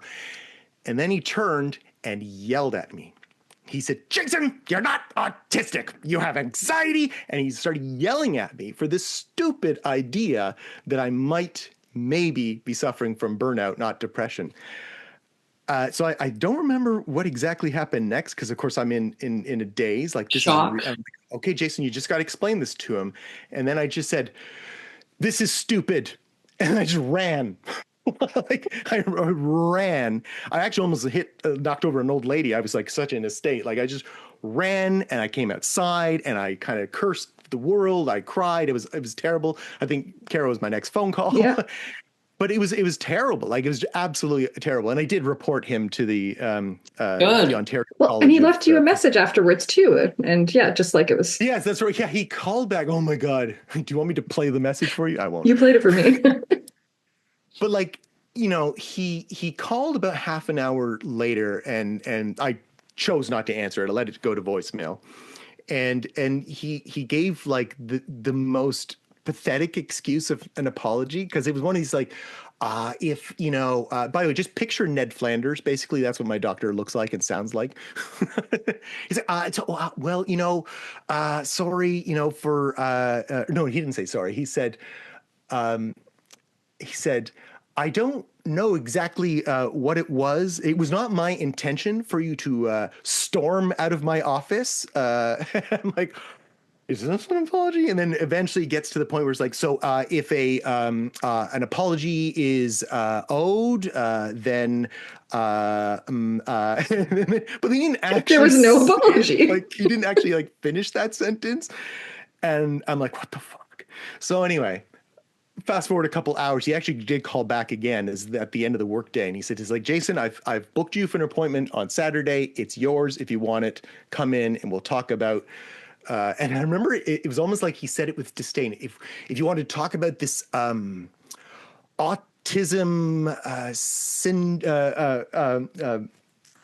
ASD autism. Why am I blanking on the S? What's the S? Syndrome? Syndrome. Oh my Syndrome. God, thank you. And disorder. disorder. Yes. So anyway, and he just, the way he said it was like this yucky thing in his voice. I'm like, autism spectrum disorder. Disorder. Then we can talk about the referral. And I'm just like, okay, well, I'm never seeing you ever again in the rest of my life. I have a new physician now, by the way. I Good, like him. Good. Yeah. Good. It took a couple months, but whatever. But yeah, so that was quite the experience, and then I ended up deciding like I don't need the 18-24 month wait with CAMH. I just went the same route that Kara did, and in fact went to the exact same assessor that she went with, and which was really cool. Yeah. And exciting and fun. And I mean, in all ways, like the real reason I actually wanted the diagnosis. I mean, certainly validation was a part of it, but a larger part of it is I enjoy assessments. I had a lot when I was younger because I have a learning disability. I struggle with struggled, past tense perhaps, with reading and writing. So like I went through a lot of those kind of diagnostic things back then. Again, mental health was not unheard of, so it wasn't that was never looked at. But like I know the process, and so it was it's kind of a neat process. And I also figured like the questions I'm going to be asked are going to be things that trigger connections in my life. Like, like another one for me was the classic struggling to make eye contact. Like I really honestly believed that that everyone thought about eye contact a lot. And so like this is like post concussion, I'm like, oh, so like, oh, really? Like, and then like I would say Other this to friends, people don't oh my God, no, obsess Jason, I've about. never even thought about it. I'm like, never, like, it's That like, was interesting for me too when I realized that, because it's like I'm always being like, am I staring for too long? They looked away for 2 seconds. Should I do that? I should look away for 2 seconds. Where do I look? Oh yeah. And I wouldn't say I obsess about it, but I certainly put a reasonable amount of mental energy into it, and But like which is exhausting. there are questions as an autistic person about when should I be looking like right into people's eyes, and is it okay for me to sometimes just be generally looking at someone's face? Do I have to look into their eyes specifically? Other people look away sometimes, but how often and for how long, and why are they doing it? And when they do it, what kind of expression do they have? And when is it okay to have this kind of expression and this kind of expression and this kind of expression? And when I do this, then this happens. And like there's this ongoing analysis that I don't know maybe if this is different for you guys because you're all diagnosed quite a bit later than I am. And like when I was diagnosed, I was told that I was late diagnosed, but I was diagnosed at 16. 16. Oh wow. Yeah. Yeah, that's in my mind like late. No, What? like that's early, right? But that's still a late diagnosis. Yeah, well, there's like this girl on TikTok that has been so informative to me. She's late diagnosed. She's 26. She got diagnosed at 23. I'm like, that's it's early, that's but like, late. But of course it is. But I mean, I was diagnosed over 20 years ago. Yeah, which is so weird to me that is such a long time ago, but it is. But like, I still obsessed about that for a really long time, and I still obsess about a lot of things. And I don't know, when you were talking about imposter syndrome at the beginning, one of the things that immediately hit me is like, well, I don't think an official diagnosis makes the imposter syndrome go away. I still have days, and like, I was diagnosed at a time when girls did not get diagnosed. It was hard for me to get a diagnosis. It was, I'm within that kind of first generation of girls to get a diagnosis at all. And I still have days when I'm like, yeah, but am I really autistic enough? Like, I know I'm autistic, but am I autistic enough? Yeah. Like I'm masking. I can pass as neurotypical for a couple of hours. I can do that. if I have to. Yeah. And then the parking meter expires. Yeah. Yeah, but like when is someone autistic enough? Like that question never stops in my mind. Yeah. And I'm the first person to tell someone else that no, of course you're autistic enough. And of course self-diagnosis is valid and all of these things, but it's still, like you said, we turn the question on ourselves rather than everyone else. It's like your self-diagnosis is valid, but mine wouldn't have been. Mm-hmm. Well, but then there were these glaring inconsistencies, like things about me that my understanding was that were very atypical of autism. And that, because, you know, one of the things that a lot of people talk about is their inability to maintain friendships. I have a huge social circle. I have tons of friends that are very near and dear to me. Are they all nerds? You know, But your friendships are different than a neurotypical friendship. This is one of my teaching points. Oh, yeah. It's not that we can't have friendships, but they look different. Yeah. You okay? Yes. That actually, you know what? I am aware. I haven't gone down that rabbit hole with myself yet, Bruce. But the one We're of the here to help. though, was that, you know, I was rather popular in high school. Like, you know, I kind of knew. I went to a pretty big high school, so over 1,000 people. And I kind of knew everyone. I kind of liked everyone, and I felt liked by everyone. And so I felt like that was evidence that you know, supported the you know, the person who wrote Out with Dad can't be autistic. I'm like, yeah, no, obviously I'm not autistic because I was such good friends with everyone. But then going back to representation in media of autism. So during my concussion, I listened to a lot of audiobooks. And so I started seeking out books, not only about autism, but also fiction where the characters are autistic. And so I listened to a bunch that I really enjoyed. And in fact, actually, one I actually re-listened to because it was so cute. It was called Margot Zimmerman Gets the Girl. And it was I don't remember the authors. It was co-authors. And, you know, it's about this girl who just suddenly, you know, just like it hits her. The girl is Margot Zimmerman is autistic because she knows this of herself, but you know, she's kind of a late realize that she's gay, and so it's that whole like coming out of the closet story, which I've always resonated with for reasons I couldn't understand as a person who identifies as straight.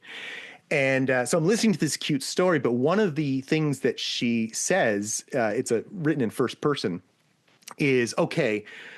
Which mask am I wearing right now? Should I put on the yearbook mask or is it the swim team mask? And I'm like, oh, I was masking differently because I was friends with all the cheerleaders and the dope heads, you know, and the jocks and the machine tech guys and the AV club. Like I was friends with everyone and I fit in everywhere. And so obviously I was excellent at masking, which of course reinforces the idea that I was burnt out throughout high school because I was working so hard all the time. Yeah. And this is something I see in children too, right? Because I see children who either think everyone hates them or maybe they can only have one or two friends because of the energy. But I also see ones who do think everybody is their friend and they may not have a very nuanced understanding of friendship because it's like, how deep are those relationships, you know? But then there's a third category. Which is the autistic child who doesn't realize that they're actually being bullied. Yes, and that can be another thing. I'm just starting to wonder if I fit in that category, but didn't pick up on it, maybe. Yeah. Because I do recall, like I recall a few instances where, like, you know, at the beginning of grade 9, it was always like the ninering, you know, you get ninered. And I remember this one dude, he made fun of me about something, but in that moment I was like, oh, but if he said it this way, it would have been funnier. And so like, I kind of like one-upped him, like, and I told him like, no, you got to, and of course that made everyone laugh because it it was funnier. Okay, let's just say that. You know, like I'm a better comedian than you, kind of thing.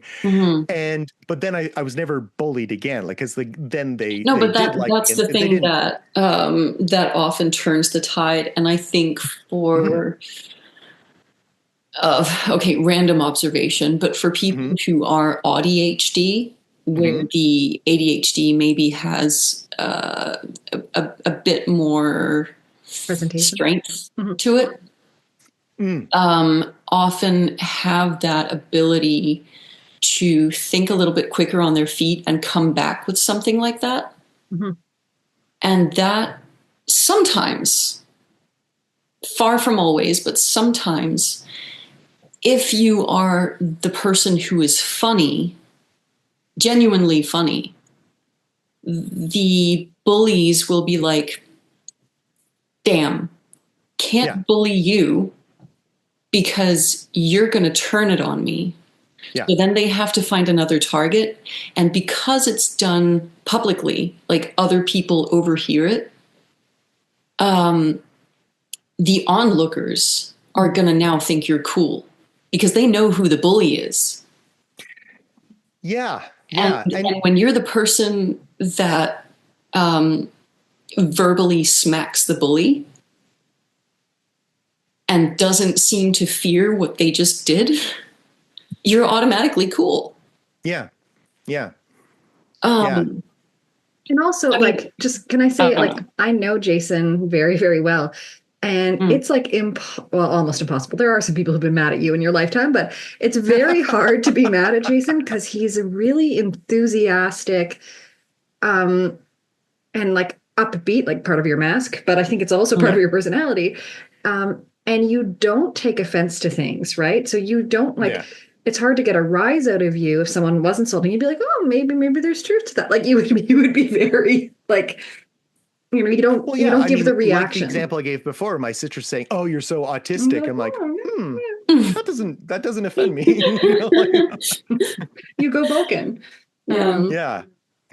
Now, okay, there's a couple things that I still want to cover. So one, like, first thing. Wait, how long is this episode? It's gonna be a long one. Oh dear. Oh no. First thing I wanted to talk about was like making web series, making movies, telling stories. Yes.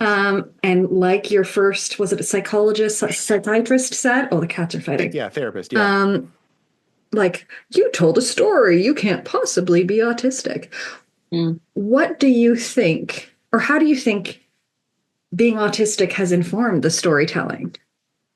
Well, yeah. I mean, so I think I must be like very hyper empathetic. For sure you are. And you know, this is true as an audience member. Like, you know, when I'm watching something, I am absolutely feeling everything. And I've also recently realized that I'm also mirroring facial expressions that they're doing. And also, here's a big one that I've also learned that not everybody does, is when there's a scene in the movie where they're underwater and they're holding their breath. I'm not breathing, you know? And so it's like, you know, I can hold my breath as long as Tom Cruise because I've done it. You know? So I think that it has helped me because I subconsciously recognizing that I do think differently than other people. As a result, as a writer, a screenwriter, putting my mind in the role of other characters that maybe don't share the same values as me isn't a huge challenge because I'm able to wear their shoes fairly well. But then another thing, though, is which I talked about earlier about being closeted, right? So Out with Dad is a story about a teenage girl who's coming out to her dad. And I was very conscious of the fact, and, you know, this is now 13, 14, 15 years ago or something like that I started writing it. I was very worried that I was appropriating a story that wasn't mine to tell because I'm not a teenage lesbian, and at the time I wasn't a dad either. So I was like, I'm telling a dad story, I'm telling a lesbian story, like, you know, and I kind of, but you know, it was a story that really resonated, and I felt it was very, very important to tell, and so I told it. And, I did lots of research, of course, and by all accounts, I did a very good job. And because one of the most common feedback I got from audience members was the authenticity of the experiences, and the number of credits. Oh, I'm so much like Rose, or like, oh, I wish my dad was this way, and so like a lot of people really resonate. And so I was like, okay, good, pat on the back. I'm a good researcher. But now that I know this new thing about me, that I'm autistic. This is something that I've been hiding from the world, but also from myself. I'm realizing that maybe it was the closeted experiences, and now that I'm sharing with more and more people about me and autism and ADHD. I just find ADHD a less interesting topic, but it's there too. My special interest is autism, guys. I realized now I'm coming out of the closet to people, and so it's been a very surreal. Like now this is like life imitating art, art imitating life, kind of like where's it all start? So I think that's kind of why I felt so compelled to tell this story that arguably wasn't mine to tell, right? So, with that though, I'm writing a new screenplay, and it's the first time I've really been excited about something I'm writing. Here's the outline on my filing cabinet. For those who are listening at home, I'm pointing at a filing cabinet with a whiteboard marker that has an outline for a romantic comedy about an undiagnosed autistic girl. And the meet cute is like she's having a meltdown, and an autistic guy clocks this and helps her through it and all that kind of stuff. So it's a lot of the, while it's a romantic comedy, there's a lot of her going through the same journey I went through. And are it's still a very going through autobiographical story. Like you're discovering meltdowns and things now, like things that you're noticing are I think that in some ways this applies to a lot of neurodivergent people, not just autistic and ADHD people, but neurodivergent people as a larger group. I think a lot of us gravitate towards different kinds of art in order to process the world, process our experiences, process our questions about existence in various ways. And I think this is something that we've discussed with Bruce as well. I don't know, the draw to creativity is immense. Yeah. I wish I was better at it. I recall a summer or two ago, I was hosting a deck party, and a friend of mine who's an author, but she's for the last couple of years has been working in like a dreadful corporate type job that's soul sucking and everything, and so we're at this party. My friends are a very gregarious group. We're very funny. Everyone's, and we're just like, it's one of these things where like after a party, your cheeks are sore, your stomach's sore from all the laughter, right? Mm-hmm. And I remember her at one point exclaiming, she's like, "Oh, I miss being around creative people," because she's hanging out with lawyers all day. Like, mm-hmm. And it really put a smile on my face. It's like, there's a special vibe among creative folks.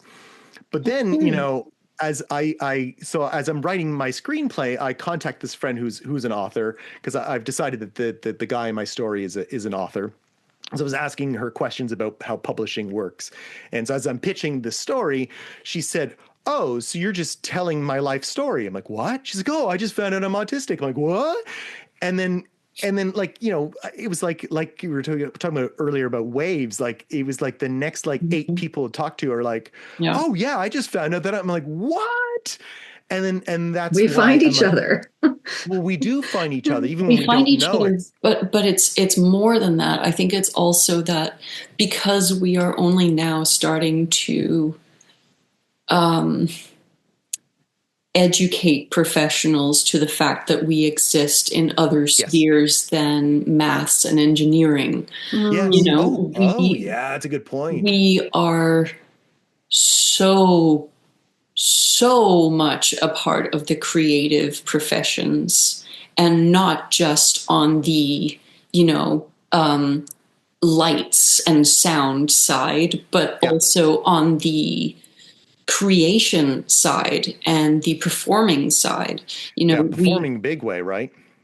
Major. Yeah. I made a kind of partial sarcastic joke years and years and years ago. I made a video for YouTube. I basically filmed a meltdown, which was not a smart thing to do for the internet. But I basically filmed a meltdown, and I talked about a lot of things, ranted. And at one point in the video, I kind of half jokingly, sarcastically said that, you know, I should be given an Oscar for my performance every single day. Yes. And I still think that's true. Yeah. Yeah.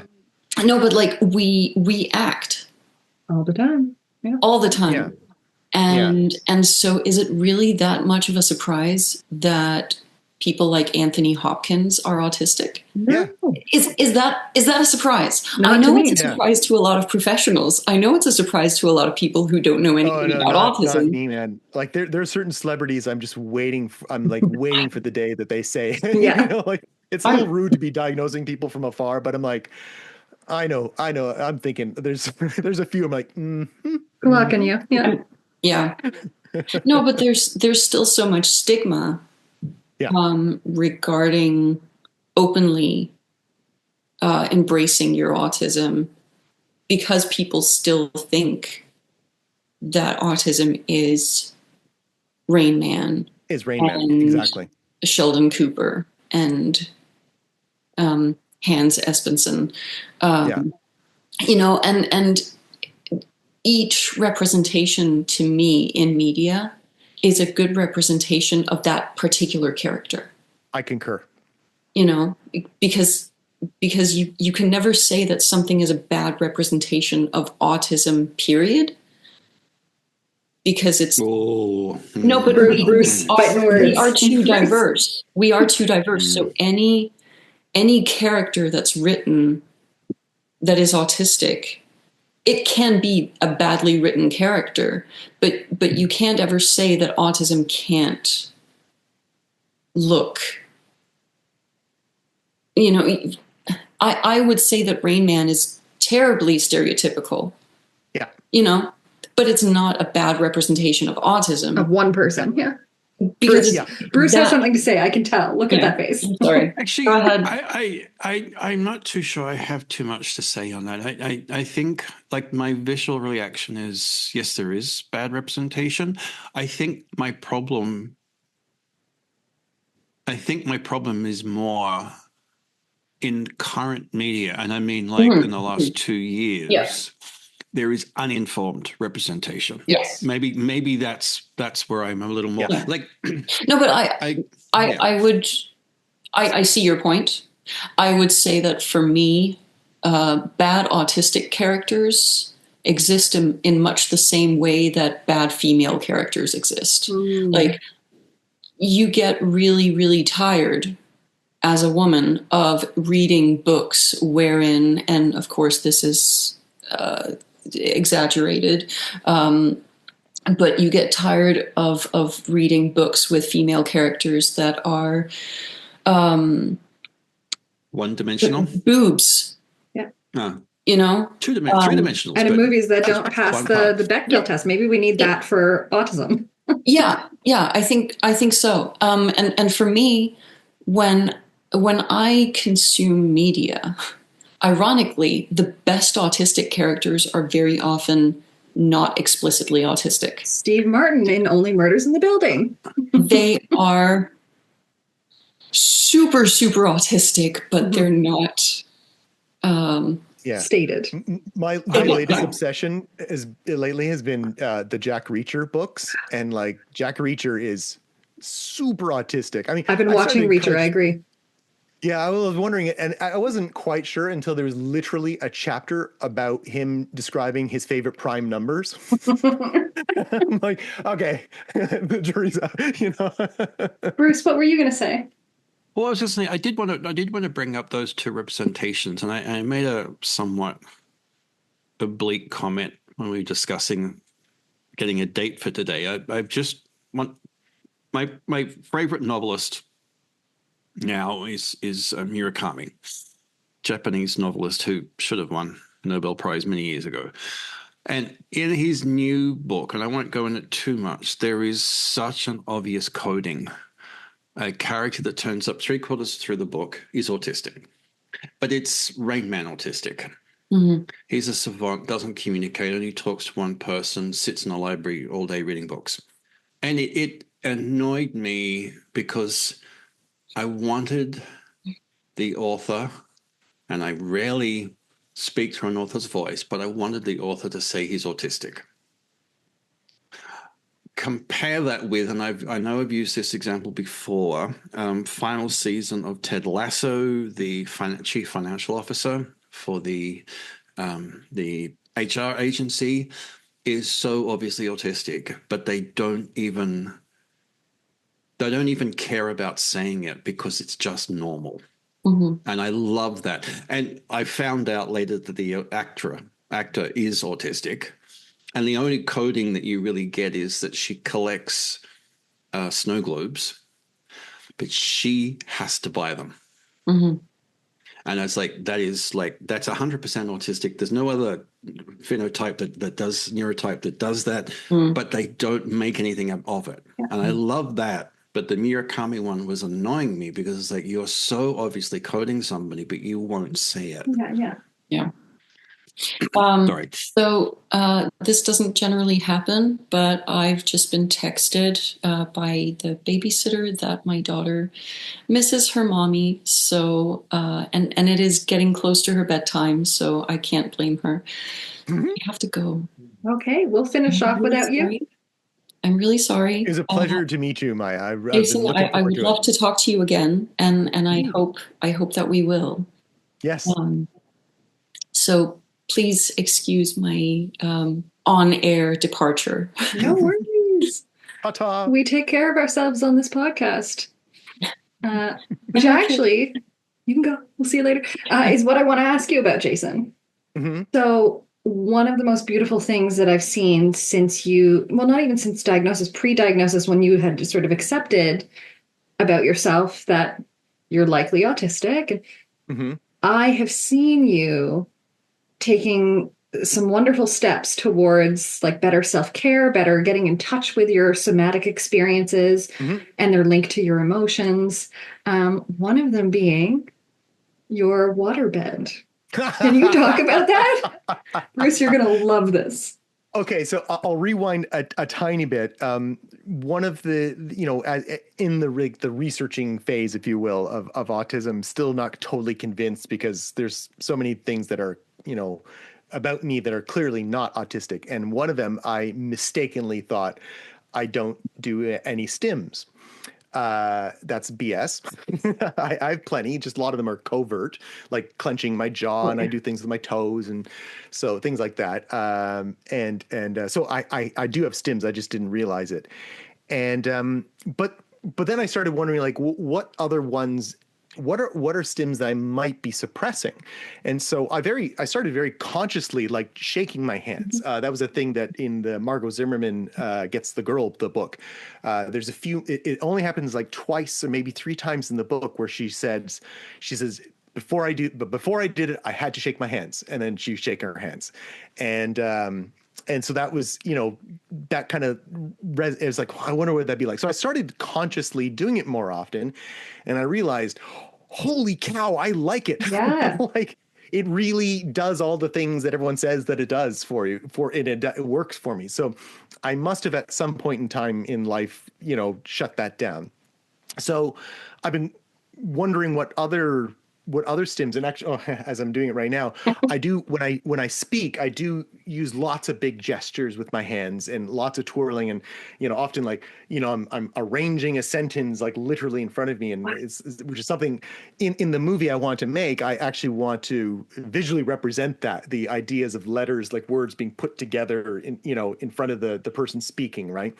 That's cool. So I'm lying in bed.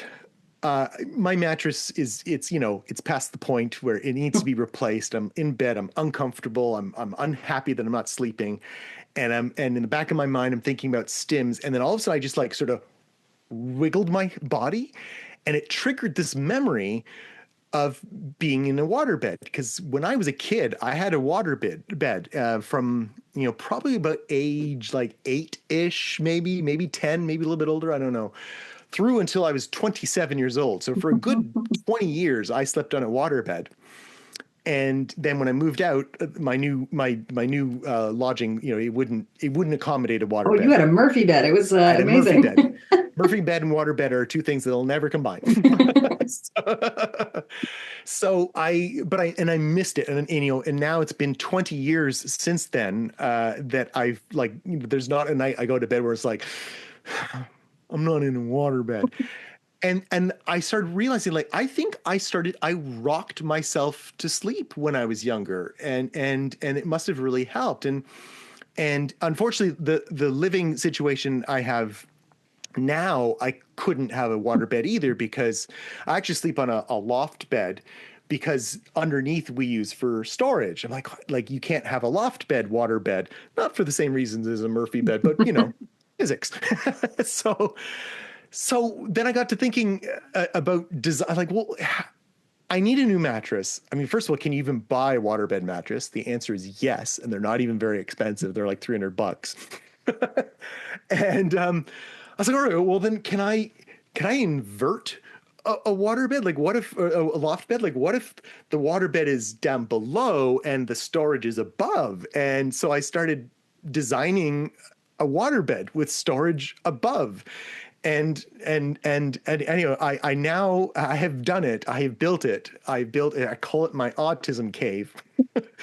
And in fact, part of the walls are I put carpeting up to like dampen the sound, and I put up a blackout curtain on the one side. So like when I go to bed, like it's like almost like a sensory deprivation chamber, where it's quiet, it is absolutely pitch dark, and it's soft. It's like it feels like obscenely luxurious. Like it just like some nights like last night, I went into bed, I'm like, this is just too good. I love it. So yeah. So Explain the storage. I'm going, well, a waterbed, like if you put something on top of the waterbed, it fails to be a waterbed. Here, hang on. Wait, where's the okay. Here we go, guys. See I'm moving the camera. Let's narrate for our yes. So I saw a dog. Lots of notes. So there it is. This is the waterbed is down here. So it's like a bottom of a bunk bed. Yeah. And then above, it's very like I basically implemented all the rules of building a deck. And so it's, lots of support in there. And I stained the wood myself. Wow. I cut it, and so there's all the storage boxes above there. And so, yeah. Okay. That's what I visualized. But when you said, what happens if you put a waterbed and the storage on top? It's like you're sitting on storage. Like that's not help. No, I'm under storage. That is super cool. Yeah, and I mean it's my pride and joy because I do fall into special interests that are like microcosms of special interest, and I get hyper focused on it for like days or months on end. So like it was a couple months of doing drawings and planning. I remember seeing an initial drawing on a napkin or something, like a little short piece of paper. Yeah. Oh, I wish I had that. It's somewhere. It's somewhere. Yeah. But it's like this is so. I mean, what you were saying, Kara, before, but like the accommodations I'm making for myself. Like first of all, like I'm not new to making for accommodations because I did, as growing up, I had knowing I had a learning disability, like I knew. And I had the strength to like say to my teacher, like, can I do this test out in the hall so that I can read the questions out loud, or can I have extra time, or can I just actually another teacher, she was like, why don't we get you a tape recorder and you can just do your answers that way. So like I was used to the idea of accommodations for a disability. and now it's like, well, I suck at sleep. Actually, it's interesting to note, actually, my sleep hasn't especially improved since getting the bed. I think it's better, but it's still like I still am up for hours after going to bed. The difference though now is I'm not upset about it because I'm comfortable, I'm happy. It's a space I've made for myself. And so my mindset is so much more positive about sleep that, when I am lying there awake for hours and hours, I'm just not angry about it anymore. So that's been a huge boon. But yeah, like, I mean, concussions, I don't recommend, but the massively silver shiny lining to it was that it really instructed me the value of self-care, beyond, asking for more time to write a test, yeah. Mm-hmm. I need to go pretty well as well because I have international commitments and time differences. Okay. Not that we're already having time differences. I was going to say something a little earlier when we were talking about imposter syndrome. Mm-hmm. One of the new parts of my job is refocusing a program that we've run, Autism Canada has run for a number of years, and it's going to change into, we're dropping the word ambassador. I'm making this official, although the ambassadors don't know. We're not having ambassadors anymore. We're going to call them local advocates. Oh. And part of that is I've got a good training module about advocacy. And one of the things I talk about is what I call 3 levels of advocacy. The national level, which is kind of the work I tend to do. And Cara, you kind of do it on the national level too. In other words, we're making difference around, like in a big area, across a province or across the country. And then the most important one is the local one, which is where you can make a difference in your community. And community is however you define it. But the third part, and I talk about it, the hardest part you do is self-advocacy. And I think Cara and I have talked about this quite often. I think Cara and I probably diagnose more people than, I was going to ask Maja whether Cara and I have diagnosed more people than she has. We are really good at seeing neurodivergence from our professional experience. You were part of my process, Bruce. This is a whole chain. Yeah. Oh yeah, that's right. I guess I owe you thanks too, Bruce. And so we can all thank Sheldon Cooper for that. But yet we still, and again, Cara and I, you and I have talked about this quite a lot, how often we can see something in other people straight away, but we don't see it in ourselves, or we don't act on it ourselves, or we're still trying to make sure everybody else is better before we start looking at ourselves. Yeah, totally agree. Well, we should wrap up, but before we do, I promise to say why we're pseudo cousins. Right. Oh, yeah. Because that confused me completely. Jason, do you want to explain? Sure, I'd love to. So growing up, I have a pretty big family, lots of aunts and uncles. And one of my aunts and her husband would always go on and on about their niece, Cara. Oh, Cara, this, Cara, that. Like they would talk about how brilliant she is, and oh, she's this playwright. Oh, she did this play, and they would always go on and on about how awesome this Cara is, and how you've got to meet her. You've got to meet her. You guys would get along so well. And I'm, of course, always thinking like, I'm way too intimidated to meet that person. And then finally we did meet. And I was so intimidated to meet you. Because she was hearing like, oh, Jason, award-winning filmmaker, he's so brilliant, and she's hearing much the same thing, and not occurring to me that like, well, I had no idea what they were saying about me. Basically, that. You told me. Yeah. But when we met, it was just absolute instant like connection. We were just like, oh yeah, and we did kind of feel like we knew each other for a long time. Yeah, and wasn't it within a few weeks we were doing the like 24-hour film festival together? Oh, I think you're right. Yeah. Well, maybe. Anyway, yeah. but yeah, we made a couple films together and stuff like that. Actually, the icon for When You Call is still a frame from that short film, Oh, and which was with it? The the one? red So hat. we had one where it was a Friend horror Crystal film. was Okay, missing. that was the other one. That, But the first one yeah, I think we did was the horror film. yeah, And remember, I was like running from the bad guy and I actually tripped in real life, and it's yep, in the film. yep. I will never forget that. So, But this notion though of us feeling like we knew each other for forever, I chalked it up because I kept hearing about her. mhm. But in retrospect, I think it might be more that it's that kinship that you have when you meet someone of a similar neurotype, Yeah. because we found it incredibly easy to communicate. Um, I don't know if we've ever participated in small talk ever. Never. Like we get right down to the deep and dirty stuff. Like, Kara knows every secret I have, and like there's no, there Yeah. was never an ounce of shame about anything, even stuff that I suppose are technically supposed to be embarrassing. you Well, know, and we have no filter with each other either. Like, no filter. Yeah. remember the email that I sent you after your father passed? Or no, it was I sent it to our aunt. So yeah, we're cousins, but not by blood.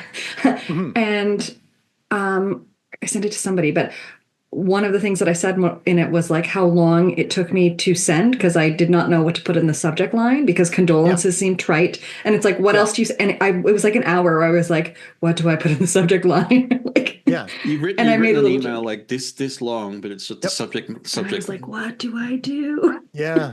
I don't know what you ended up doing, funny enough. Yeah. Well, it wasn't memorable enough, Kara.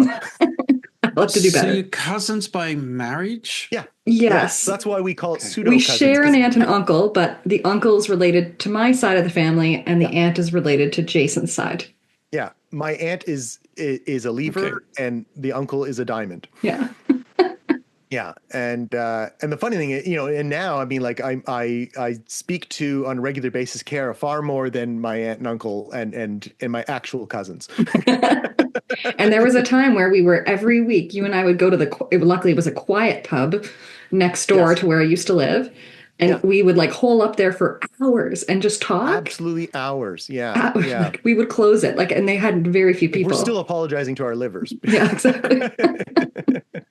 Yeah. But I'm thinking though, like about that feeling comfortable with people of a similar neurotype. So the friend I mentioned at the beginning of this discussion, who texted me this morning saying like, can you give me a list of reasons you think I'm autistic? And I actually couldn't think of anything. Like, because I actually don't know her very well. We met at a festival in another country many moons ago, and but it was one of those things. I met her and we instantly got on. I remember her saying like, "I think we should be best friends." And I said, "Yes, I agree." And so we were like, "Boom, we were Friendship is so friends." much simpler for us. Yeah, yeah, and it was, we're from different walks of life, but we have similar passions. We were both filmmakers, so we have things in common, but things very different, of course, as well. But this person that I've probably only been in the physical presence of maybe half a dozen times, I feel like I could say anything to her, just like with you, Kara. Like I'm very, very comfortable with her. And so when she was asking me today, like a list of traits, I'm like, well, I mean, the biggest one is that I have no qualms opening up to you. And I think it's that, like, I found that kinship with you. I didn't even know it. And interestingly enough, like on social media, I have not discussed me and being an autistic and everything.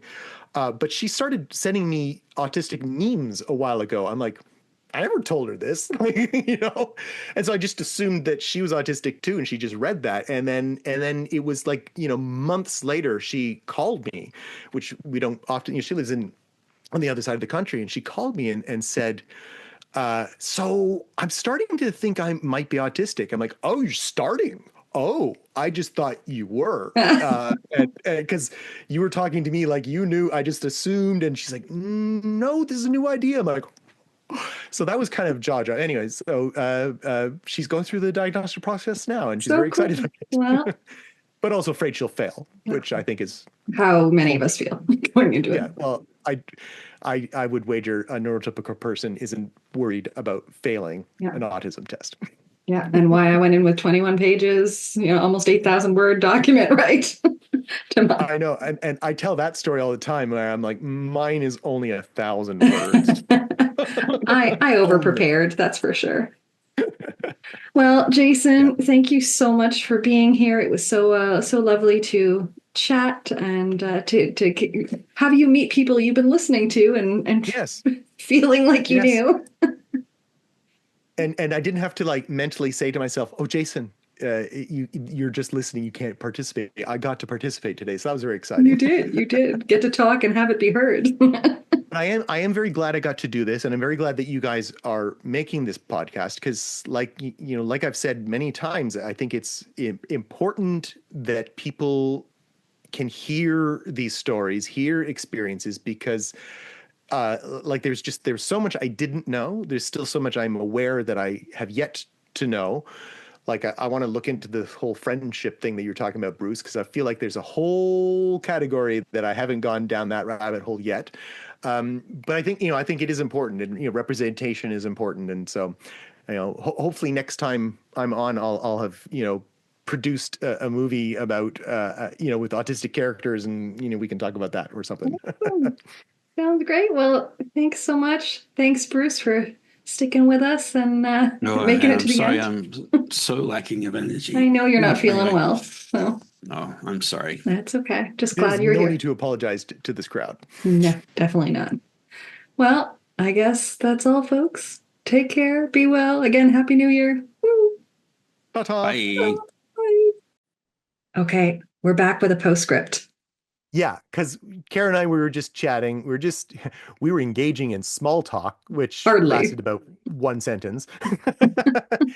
And I realized that one of the things I didn't get to mention, which I kind of feel is exciting and is worth sharing, is that since I started taking care of myself as an autistic person, as a chronically tired person, I have started waking up some mornings feeling refreshed. That's magical. I know. I didn't know that. It's even happened 2 days in a row one time. What? Yeah. No, it's actually, I mean, I know we're all being sarcastic and jokey, but I literally never wake up feeling refreshed. Yeah. Even if I've slept, for 12 hours, it's just I'm always like, I don't want to get out of bed. I'm not saying I still want to get out of bed. It's a very comfortable bed. But like I'm waking. There have been like, since the concussion, I have probably woken up like a dozen times feeling refreshed. And so like, a dozen times out of like 8 months or so, or however many months it's been, I feel like, that's saying something. And so I'm very excited about how I'm still just taking care of myself and following a lot of the tenets that Dr. Neff put in her book, Self-Care for Autistic People, just like monitoring my social battery and doing that kind of energy accounting and wearing earplugs when I go out into public and all those things. Like I'm just like, and allowing myself to be a little bit selfish about not selfish. How I feel. Well, that's just it. It's not selfish. I have to unlearn that because it is still hardwired. It's like, oh, me having to ask someone to lower their voice, that's so selfish. Yeah. No, I just need that. Well, and I'm really proud of you too, because you've been saying no to things. You have been giving yourself breaks when you notice that you're becoming dysregulated. Like, you're not just pushing through. Yeah. Which, and I do still like my family still has to remind me after like, 4 hours of continuous, work on whatever it is. Like, Jason, have you peed? Yes. Oh, no, I haven't. And I think I felt this way and I have for hours. That happened to me yesterday. So I worked for how many hours straight? Probably like 6. And I was called by my partner Aurélien to attend to something, and at first I was annoyed because it's like, you're breaking my hyperfocus. Yes. But then I went You're and did asking the me to transition. Then I went and did the thing and was like, thank you for doing that, because I actually really have to go to the bathroom and I didn't realize. No, the number of times I've gone from, real just doing something to realizing like, oh, I'm starving and I'm lightheaded. I'm so hungry. I need food now. Yeah, yeah. Like, yeah. Yeah, and that happens all the time too. Yeah, I didn't eat Yeah. yesterday because of that. Yeah. So, So I'm doing a lot more just checking in, like, mhm. wait, Jason, are you thirsty? Yeah. Do you need to pee? And I'm asking, I now know I'm now more aware of the things that I am often unaware of. Yes. So, learning new patterns and stuff like that, and unlearning a lot of things too. Like, you're not a bad person if you don't vacuum the whole house. It's okay to do one room or even Yes. part of a room. And even extending that grace to others. Like maybe, okay, maybe it's not okay that the spaghetti was stored with the spaghetti sauce. But like other people do it differently, and Yeah, I can clench my yeah, teeth a little, yeah, you know? yeah. For those of you listening, that's a weird out of nowhere reference, Kara. Spaghetti with sauce. I was texting her my woes over the holidays because my in-laws they stored the spaghetti sauce in the spaghetti. I'm like, and I actually had a meltdown because I was like, I was looking forward to the spaghetti without sauce.